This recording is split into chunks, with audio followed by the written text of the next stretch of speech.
साथ हम सुमित लोग जी, हैं। नया बिहार की जी, तैयारी कर रहे हैं विपक्ष के लोग, आरजेडी और नहीं महागठबंधन नहीं के नहीं, लोग। बिहार नहीं नहीं नहीं, राजीव जी, बिहार की जनता बदलाव का मन बना चुकी है। नहीं, वह इस पर मेरा सत्तर कोई एतराज नहीं है। आप ये मत सोचिए कि इस बात पर मैं एतराज कर रहा हूं। ये आपकी पार्टी का जमीनी आकलन है, इस पर मैं कौन होता हूं एतराज करने वाला।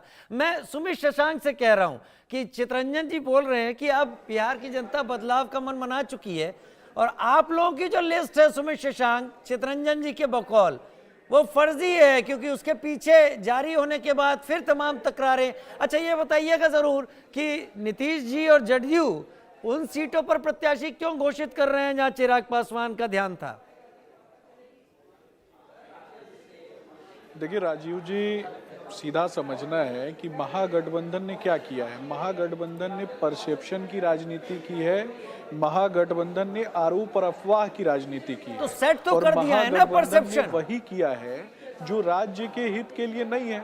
मैं वही बता रहा हूँ ना, परसेप्शन की राजनीति की है। लेकिन दूसरी तरफ जब आप देखेंगे कि एनडीए ने हमेशा अपने हितों से आगे बढ़ के, जो एनडीए में हमारे पांचों घटक दल हैं, उन्होंने अपने हित से आगे बढ़ करके राज्य के उन्नति के लिए, राज्य की तरक्की के लिए, राज्य के इंफ्रास्ट्रक्चर डेवलपमेंट के लिए काम किया है। मैं आपको बताना चाहता हूं कि ये बार बार सवाल करते हैं ना कि हमने राज्य के लिए क्या किया है।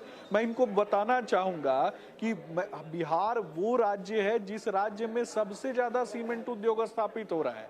क्योंकि अररिया की बात करें, किशनगंज की बात करें, पूर्णिया की बात करें, दरभंगा की बात करें, या फिर आप मगध की बात करें, शाहाबाद की बात करें, इन सभी क्षेत्रों में जब आप देखेंगे तो सीमेंट उद्योग स्थापित हो रहा है। और सीमेंट उद्योग वहां स्थापित होते हैं जहां पर कहीं ना कहीं इंफ्रास्ट्रक्चर डेवलपमेंट की असीमित सीमाएं होती हैं। सड़कों का जो जाल बिहार में बिछाने का काम मुख्यमंत्री नीतीश कुमार जी के नेतृत्व में हो रहा है, और उन्हीं सड़कों पर ट्रांसपोर्टेशन किस गति से बढ़ रहा है, और उन सड़कों पर ट्रांसपोर्टेशन बढ़ने के कारण किस तरीके से आपने देखा होगा कि बिहार का जीडीपी बढ़ रहा है, बिहार में इकोनॉमिक डेवलपमेंट हो रहा है। देश के 11 इंडस्ट्रियल स्मार्ट सिटीज में से एक इंडस्ट्रियल स्मार्ट सिटी गया में हम बना रहे हैं, जहां 1.5 लाख लोगों को रोजगार देने का काम हम कर रहे हैं।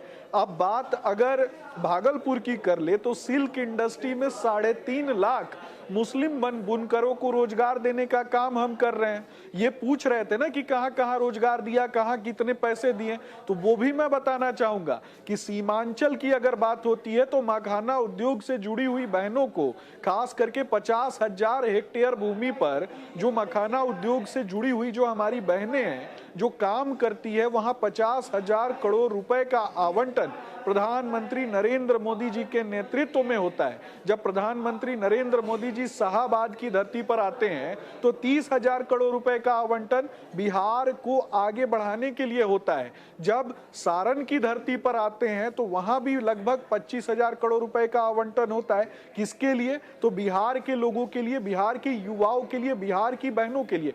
सांस्कृतिक उत्थान उसी राज्य में संभव है जिस राज्य में गुणवत्तापूर्ण शिक्षा की बात होती है, और बात से आगे बढ़कर उस पर पहल होता है, और पहल से आगे उतर करके उसको जमीन पर उतारने की कोशिश होती है, और फिर उसको चेक किया जाता है कि उतरा कि नहीं उतरा। आप देख लीजिए कि 24 घंटे बिजली देने का वादा हमने किया, और बिजली से आगे बढ़कर गुणवत्तापूर्ण बिजली देने का काम वर्तमान में हमारी सरकार कर रही है। और गुणवत्तापूर्ण बिजली शायद इनके प्रवक्ता को नहीं समझ में आती होगी, तो मैं उनको बताना चाहूंगा कि वो बिजली जिससे इंडस्ट्री चलती है। यानी मैंने आज से ठीक 5 वर्ष पहले आपके चैनल के माध्यम से और विभिन्न चैनलों के माध्यम से कहा था कि लघु एवं कुटीर उद्योग को समृद्ध करने के लिए हम काम करेंगे।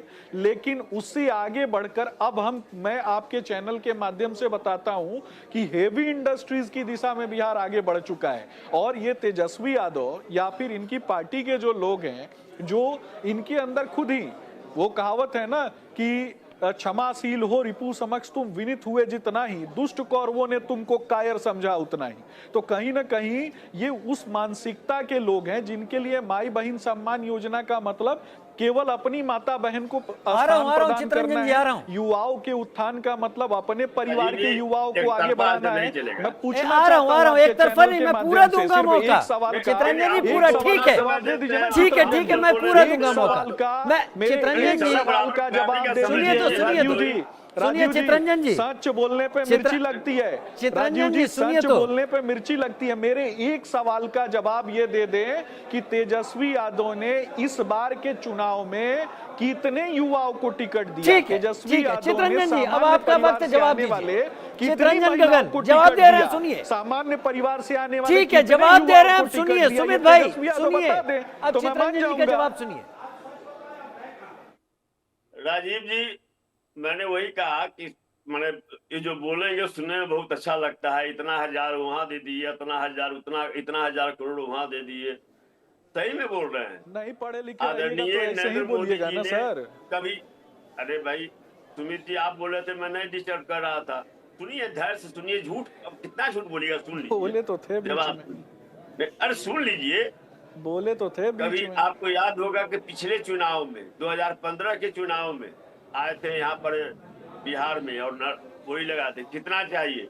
10,000 करोड़, 20,000 करोड़, पिछला 30,000 चुनाव करोड़, 2015 में नहीं 50,000 हुआ था करोड़, सर। 60,000 करोड़, 1,00,000 करोड़, नहीं 1,35,000 करोड़ बोरी लगाया था। क्या पैसा उन्होंने दिया? जितनी भी घोषणाएं की, घोषणा तो उन्होंने किया कि यहाँ से निश्चित रूप से दिया, बिहार के लोगों को दिया। बिहार के लोगों का इंफ्रास्ट्रक्चर डेवलपमेंट हुआ। 2 करोड़ नौजवानों को नौकरी दूंगा, किसानों की बिहार वो राज्य है जिसने पूरे एक साल में सबसे ज्यादा सरकारी नौकरी देने का काम किया। बिहार वो राज्य है जिस राज्य में किसानों का उत्थान हुआ। सुनिए सुनिए चित्रंजन जी को सुनिए। राजीव जी एक बार मेरे सवाल का भी जवाब नहीं नहीं, मैं मानता हूँ आप सवाल पूछते रहेंगे, आपस में बहस हो जाएगी। चित्रंजन जी बोलिए। नहीं, आप जो जा रहे हैं वो बोल रहे थे तो जो है सो हम नहीं डिस्टर्ब किए। अब हम जब बोलना शुरू किए तो उनको ला के आप पार्लर में चित्रंजन जी को बोलने दीजिए। सुमित जी देखिए, अब इस तरीके से तो आरोप प्रत्यारोप पे नहीं चल पाएगा, सुनेंगे तभी बोल पाएंगे। चित्रंजन जी नहीं, आरोप प्रत्यारोप इसलिए कि तो इन्होंने जो कहा कि इतना 20 साल में आपने क्या किया? विनम्रता पूर्वक चित्रंजन भाई एक सेकंड सुन लीजिएगा। बहुत ही विनम्रता पूर्वक मैंने बता दिया कि हमने 20 साल में क्या किया। मैंने बहुत ही विनम्रता पूर्वक आपसे सवाल किया है। जो तेजस्वी यादव कह रहे हैं ना कि 2.5 करोड़ लोगों को नौकरी देंगे, नौकरी छोड़ दीजिए, मुझे ये बताइए ना कि अभी चुनाव है, आज कल में आप लोग टिकट बांट रहे हैं, कितने युवाओं को टिकट देंगे? सुमित भाई अब सुनिए, सुमित भाई उन्हें सुनिए। बात नहीं कर रहे हैं सुमित भाई आप सवाल पूछते रहेंगे तो मेरी आवश्यकता यहाँ नहीं है। टिकट दीजिएगा, इसी से पता चल सुमित जाएगा। भाई अगर आप ही सवाल पूछते रहेंगे मेरा भी एक तो मेरी सवाल था, उनके आवश्यकता सवाल का समाप्त जवाब तो होती मैंने है। दिया ना। इसलिए चित्रंजन उनके जी सवाल के का जवाब जवाब तो सुनिए। राजीव जी आपके अंतहीन सवाल नहीं चलेंगे। आदर के साथ क्षमा मांगते हुए चित्रंजन जी बोलेंगे नहीं और आप सवाल पूछते रहेंगे तो कुछ नहीं होगा। चित्रंजन जी आप जवाब दे दीजिए, समय आपका है। चित्रंजन जी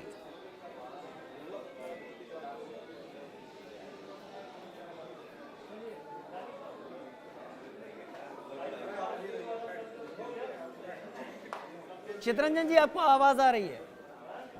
सॉरी राजीव जी, बुलवाइए मुझे, मैं सुनूंगा। आप तो यही चाह रहे, आपका टीआरपी कैसे बढ़ेगा जब तक जो है सो आपका फिर जो है सो ये वहां से चित्रंजन जी मुझ पर आक्षेप लगाने से कुछ हासिल नहीं होगा। ये सुमित शशांक भी जानते हैं कि वो भी मेरे मेहमान हैं और आप भी। मैं आप दोनों का आदर कर रहा हूं। अगर वो सुनने को तैयार नहीं है तो मैं उनका अपमान नहीं कर सकता। और करते वही है। नहीं, आप बोलते हैं और करते वही है। प्रचार करना है, इंडिया का प्रचार कीजिए। पूछ रहा हूँ, आप भी जवाब दे दीजिए। मैं तो जवाब दिया था, मैंने पूछा, उसका सवाल का जवाब मैंने जवाब दिया था ना। मैं विनम्रता पूर्वक पूछ रहा हूँ, जवाब दीजिए ना। हम बोलने लगे तो मैंने दिया ना जवाब, मैंने जवाब दिया ना चित्रंजन जी। क्या जवाब दिए? बर्बाद कर दिया बिहार। मैंने तो जवाब दिया चित्रंजन जी, आपसे भी विनम्रता पूर्वक पूछ रहा हूँ, आप जवाब दीजिए ना। 70,000 करोड़ रुपया खा गया, कोई पता नहीं आपने, है। अब मैं तो 2 दिन के बीच का सवाल पूछ रहा हूँ, उसका भी तो जवाब दीजिए ना।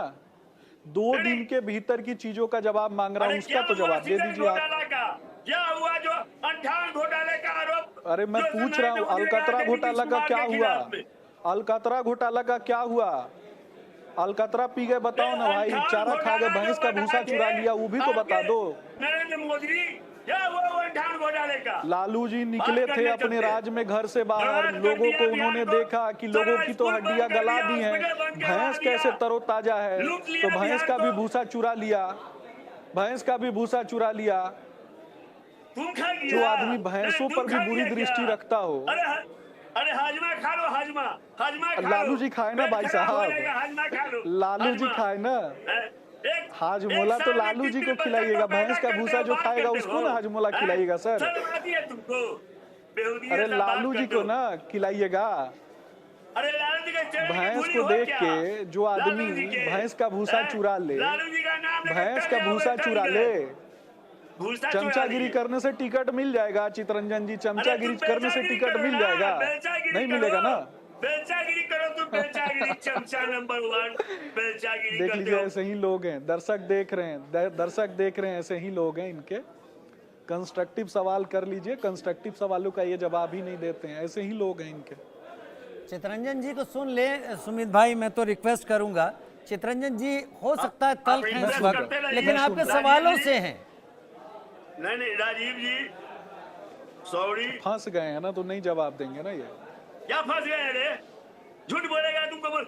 एंकर का मुहूर्त मिलता है इसलिए, एंकर बेईमानी करता है इसलिए। चितरंजन जी, अब आप व्यक्तिगत आक्षेप लगाने पर आ गए हैं। मैं पूरा